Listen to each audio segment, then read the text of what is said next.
etxean egongo bagina, ze okurritu dut zitzaizun zuri? Islam, nola egin jorratu genezake guzti hau?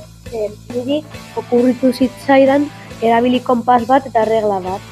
Lehenengo hartzen dugu erregalarekin gure tamainak hemen daude 5, 4 eta 3 zentimetroko lineak.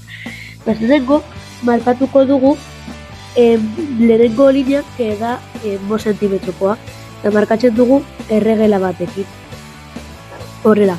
Eta gero hartzen da konpasa eta hartzen dugu bigarren neurria, dela 4 zentimetrokoa eta hartzen dugu horrela.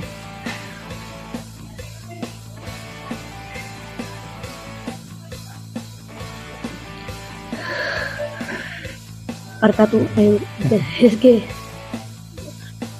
hartzen dugu horrela eta gure lehenengo borobila egiten dugu horrela.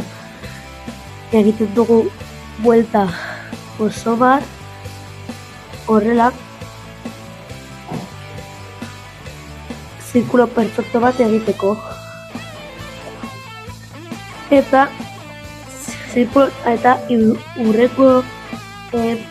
hurreko linea hartzen dugu konpasarekin ere bai. Eta beste linearen puntan egiten dugu beste zirkulo bat horrela.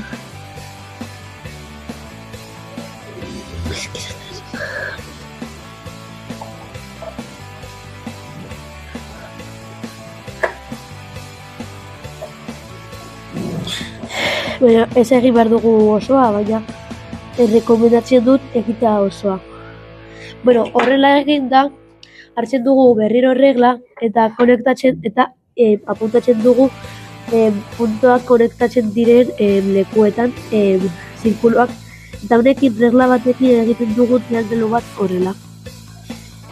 Eta beti izango dira neurri berdinakoak, hau izango da 3koa, hau 4koa eta hau 5koa.